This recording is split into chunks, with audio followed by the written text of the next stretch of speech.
కత్తి వద్దురా బాబు కత్తిపీట ముద్దు చూడంగానే అర్థమైపోతుంది.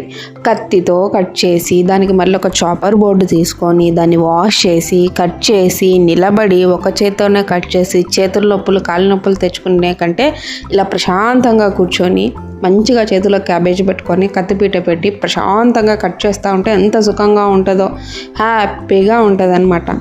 చూడండి ఎంత మంచిగా కట్ చేస్తున్నానో. ఇది కూడా అలవాటు ఉండాలి. ఈ జనరేషన్లో ఎవరికి ఇలాంటి అలవాట్లు లేవు. అలవాటు చేసుకుంటే చాలా మంచిది, ఆరోగ్యంగా ఉంటాం. పొట్టకు కూడా మంచిగా ఉంటుందన్నమాట, చాలా కంఫర్ట్గా ఉంటుంది, మనకు కూడా రెస్ట్ తీసుకున్నట్లు ఉంటుంది.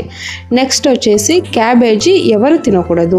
క్యాబేజీ ఎవరికైతే అజీర్తి అంటే గ్యాస్ట్రిక్ ప్రాబ్లమ్స్ ఉన్నాయో, ఎవరికైతే తిన్నది సరిగ్గా అరగదో అలాంటి వాళ్ళు తినకూడదు.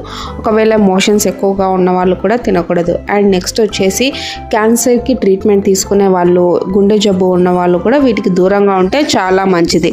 ఇంకొకటి ఏంటంటే రక్తం పలచపడడానికి మెడిసిన్ తీసుకుంటూ ఉంటారు, అలాంటి వాళ్ళు కూడా తినకూడదు. ఎందుకంటే క్యాబేజీలో విటమిన్ కే అనేది చాలా ఎక్కువగా ఉంటుంది, అది రక్తం గడ్డ కట్టడంలో ఉపయోగపడుతుంది అనమాట. సో అలాంటప్పుడు ఇది డేంజర్ అనమాట.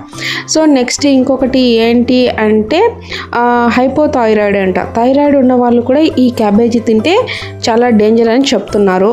కాదు, ఒక వీక్లో వన్స్ ఒకసారి తినొచ్చు, కొంచెం తినొచ్చు అని అనుకునే వాళ్ళు ఉంటే కన్నా ఒకసారి డాక్టర్ని కన్సల్ట్ అయ్యి తినొచ్చా తినకూడదా కన్ఫర్మేషన్ తీసుకొని తింటే బెటరు.